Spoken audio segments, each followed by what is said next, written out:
Hai, saya Rafika dan pada kesempatan kali ini kita akan belajar mengenai diabetes mellitus tipe 1 dan tipe 2. Sebelum kita lanjut ke penjelasan yang lebih detail, kita perlu paham dulu mengenai kunci-kuncinya. Yang pertama adalah glukosa. Glukosa ini adalah gula, ya.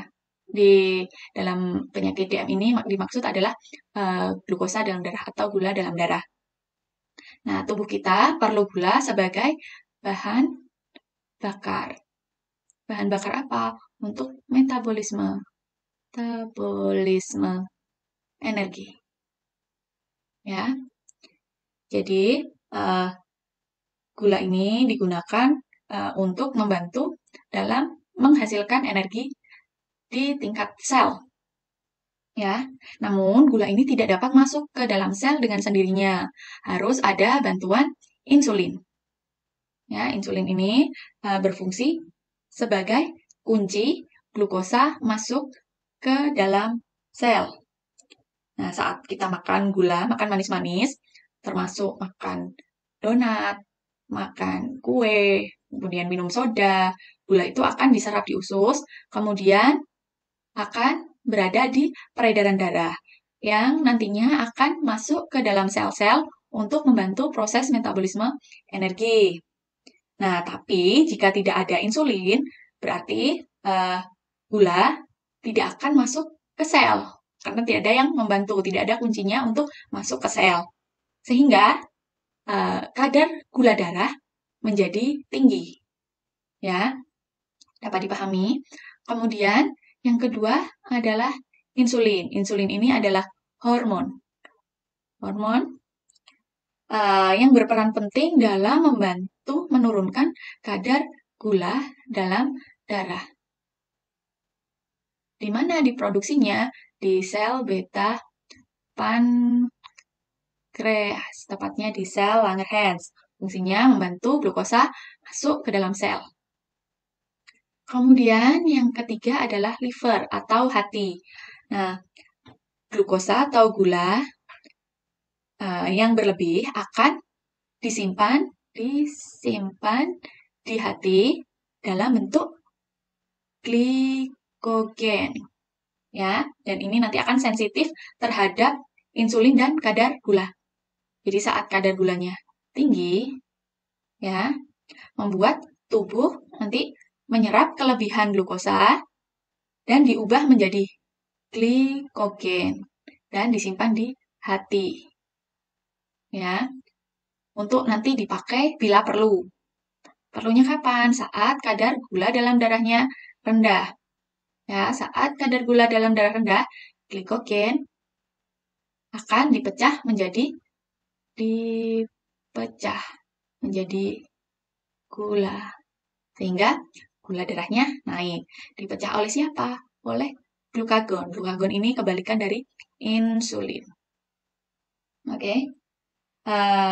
Kadar gula yang meningkat ini yang berperan adalah si glukagon. Ya. Jadi saat kadar gulanya rendah, kita punya glikogen di hati. Glikogen itu sebagai cadangan yang bisa dipakai nanti-nanti, ya. Dia akan dipecah oleh glukagon dan menjadikan kenaikan kadar gula darah. Ini naik kadar gula dalam darah. Oke, ini adalah pemain kunci dalam penyakit diabetes mellitus, baik tipe 1 maupun tipe 2. Oke, direkap ya, dalam keadaan normal, saat glukosa darah tinggi, kemudian pankreas melepas insulin. Ya. Kemudian glukosa masuk ke sel, digunakan untuk metabolisme. Jika ada kelebihan, maksudnya sel sudah cukup nih, saya sama bahan bakar ini, nanti sisanya akan disimpan di hati dalam bentuk glikogen. Ya. Nah, waktu kadar gulanya turun dalam darah, pankreas akan melepaskan glukagon.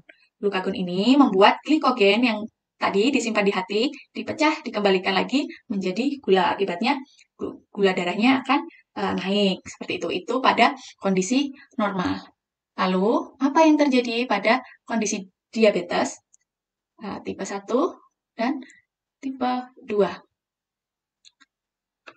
Pada diabetes tipe 1, ya, ini tidak ada insulin. Ya, tidak ada insulin. Tidak ada insulin itu bisa disebabkan karena kerusakan pada tempat produksinya, yaitu di sel beta pankreas, sehingga tidak produksi. Ini adalah kongenital atau bawaan sejak lahir. Kemudian yang tipe 2, dia sekresi insulinnya baik. Insulin baik-baik saja. Ya, namun tubuh resisten terhadap insulin atau tidak reseptif sel-selnya. Jadi insulinnya cukup, tapi sel bilang, enggak, aku enggak butuh lagi insulin. Nah, insulin baik tapi tidak reseptif selnya. Nah, kondisi 2 ini menyebabkan kenaikan kadar gula dalam darah yang dinamakan dengan hiperglikemia. Oke. Pada DM tipe 1, ini nanti akan muncul komplikasi yang berbeda dengan diabetes tipe 2. Tapi kebanyakan akan punya tanda-tanda yang sama. Ini penyebabnya hanyalah ini dan ini. Nanti kalau tipe 1, komplikasinya ada ketoasidosis diabetik, kita bahas di selanjutnya. Oke? Nah, keadaan hiperglikemia ini bukanlah keadaan yang baik ya, karena sel itu sebenarnya butuh gula untuk metabolisme energi. Ya, ini tidak bisa masuk ke sel karena tidak ada insulin. Yang tipe 2, selnya tidak reseptif. Sehingga sel mencari sumber lain. Sel mencari sumber bahan bakar lain. Jika pada tipe 1, ini karena memang tidak ada insulin, dia akan bakar lemak dan keton. Oke. Kemudian pada tipe 2, karena dia sebenarnya ada insulin, cuma tidak reseptif, dia akan bakar karbo. Ya, bedanya pencarian sumber energi, sumber bahan bakar lain. Oke. Apa sih penyebabnya? Penyebabnya yang tipe 1 ini karena tidak punya insulin, karena rusak pada sel beta pankreas. Nah, kemudian pilihan terapinya adalah insulin. Berarti insulin. Tanda-tandanya, karena ada pembakaran lemak, berarti pasiennya akan tampak kurus. Dan karena dia adalah bawaan lahir, jadi sering ditemukan pada usia muda. Oke. Nah, yang tipe 2 ini akibat dari selnya tidak reseptif terhadap insulin. Ya, dikatakan resisten begitu. Sehingga kadar gula naik. Ya, kadar gula dalam darah naik. Apa akibatnya jika kadar gula dalam darah naik? Kemudian pankreas akan melepas insulin lebih banyak lagi. Nanti akan timbul hiperinsulinemia. Ya, hiperinsulinemia ini akan mengakibatkan sindrom metabolik. Ya.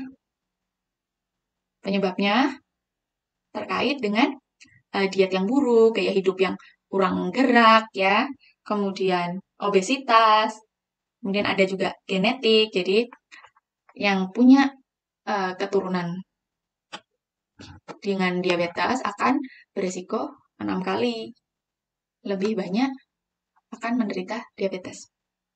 Oke. Nah, kalau tadi ciri-cirinya pada DM tipe 1 itu orangnya kurus dan masih muda, pada tipe 2 biasanya terjadi pada orang dewasa. Kemudian gemuk atau overweight. Kemudian pilihan terapinya adalah diet. Kemudian olahraga. Ya. Kemudian obat diabetes oral. Nah, biasanya yang tipe 2 ini tidak diberikan insulin kecuali nanti tubuh dalam keadaan stres, misalnya karena infeksi, begitu. Lalu kita bahas mengenai komplikasinya. mengenai komplikasi dari diabetes mellitus. Yang pertama adalah hipoglikemi. Hipo artinya rendah, glikemi, gliko artinya gula, emia artinya darah. Jadi kadar gula darah rendah. Nah, ya, berapa kadar gula darah yang rendah itu? Kurang dari 60 mg per desiliter. Ini penyebabnya apa? Karena terlalu banyak konsumsi obat DM atau terlalu banyak insulin. Ya, tanda-tandanya apa? Ada keringat dingin, pusing, kemudian kunang-kunang, berkunang-kunang, ya. Jadi apa pertolongan yang bisa kita berikan pada pasien dengan hipoglikemi yang keluar tanda-tanda keringat dingin, pusing, berkunang-kunang, ya, kayak berasa mau pingsan. Jadi diberikan gula sederhana. Apa sih gula sederhana? Contohnya ada permen, ya, kemudian sirup, ya, kemudian apa yang manis-manis, ya, madu. Ini gula sederhana. Jika sampai pingsan, kan pasti akan dibawa ke rumah sakit. Di rumah sakit kan diberikan dextrose 50% intravena. Ya, jadi untuk mengejar memasukkan glukosa.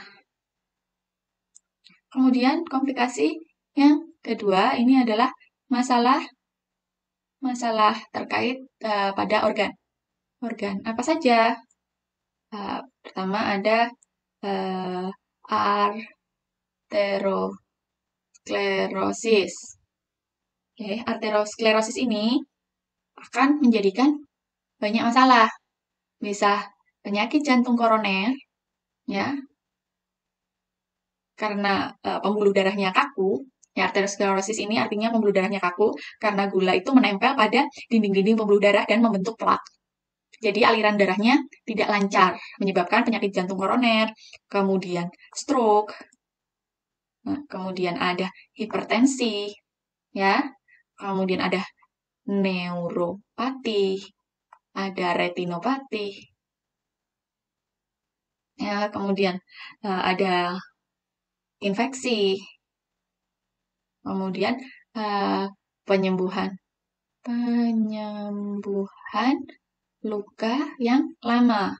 Kenapa? Karena dalam proses penyembuhan luka kita memerlukan oksigen dan nutrisi, sedangkan yang membawanya itu darah. Darah sulit masuk sampai perifer karena ada arteriosklerosis. Pembuluh darahnya menyempit dan kaku karena si glukosa itu nempel di dinding-dinding pembuluh darah. Oke, itu komplikasi yang kedua, masalah pada organ. Kemudian yang ketiga ada diabetes ketoasidosis atau ketoasidosis diabetikum. Ini sering terjadi pada DM tipe 1. Tidak menutup kemungkinan pada DM tipe 2 juga terjadi, namun sangat-sangat jarang. Karena pada DM tipe 1 ini, dia kan tadi membakar keton. Nah, keton ini dijadikan untuk bahan bakar pengganti gula, menyebabkan darah menjadi asam atau pH-nya turun. Jadi, karena bakar keton, menyebabkan pH darah turun atau menjadi asam akibat pemecahan keton tadi, menyebabkan ketidakseimbangan asam basa di tubuh. Nah, ini merupakan kondisi yang mengancam jiwa dan harus segera diberikan tata laksana. Ya, ciri-cirinya apa pada diabetes ketoasidosis ini adalah gula darah sangat tinggi, ekstrim tinggi. Ya, kemudian ada rasa sangat haus. Ya, sangat haus karena ingat osmosis, ya. Ya, gulanya banyak, darahnya kental. Kemudian berkompensasi ingin memasukkan minum. Kemudian ada pernapasan Kussmaul. Kussmaul ini pernapasan yang dalam dan cepat. Nah, ini tujuannya untuk mengeluarkan CO2 sebanyak-banyaknya dan memasukkan O2 sebanyak-banyaknya. Karena tadi ada penurunan pH dalam darah. Ya. Kemudian napasnya, napas bau keton. Gimana napas bau keton itu? Napasnya berbau seperti buah. Ya, baunya manis. Oke. Lalu, apa yang harus perawat kaji pada pasien diabetes mellitus? Yang perlu dikaji adalah kaji adanya poliuria. Poli artinya banyak, uria itu urin atau banyak BAK. Ya, ini glukosa dalam darah akan menarik cairan dari sel ya. Jadi cairan itu akan berpindah dari yang konsentrasinya rendah ke konsentrasi tinggi. Nah, darah itu kan konsentrasinya tinggi karena banyak mengandung glukosa. Jadi cairan yang ada di dalam sel itu keluar masuk ke dalam darah. Kemudian apa yang terjadi? Ginjal berusaha mengeluarkan cairan berlebih. Di ginjal berusaha keluarkan cairan. Ya.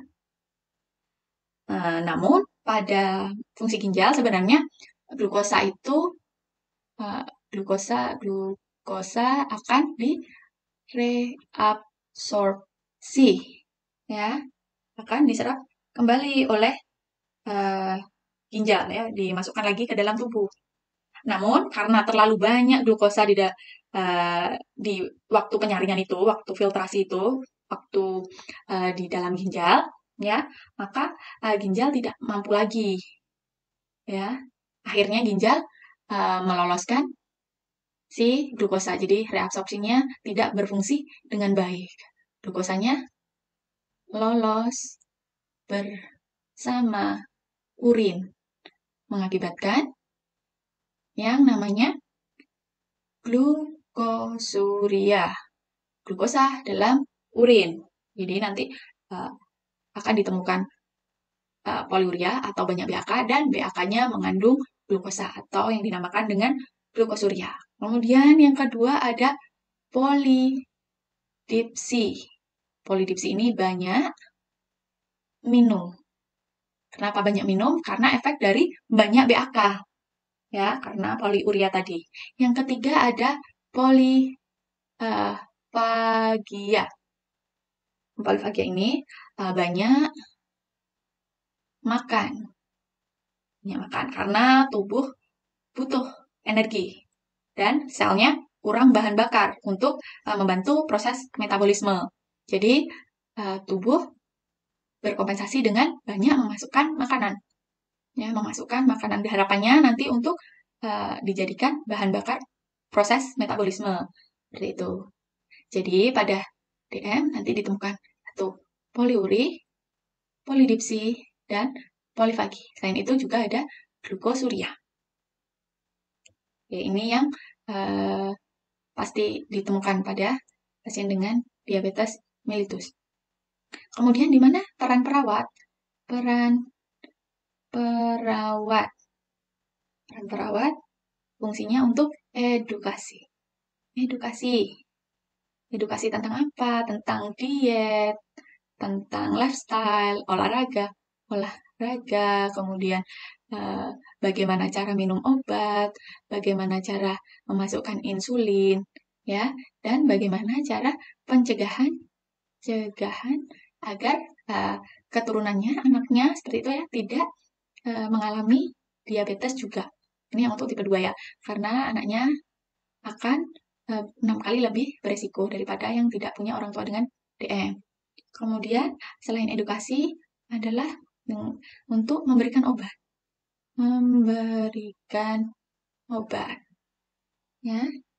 Kemudian berfungsi untuk monitor. Monitor apa? Monitor gula darah.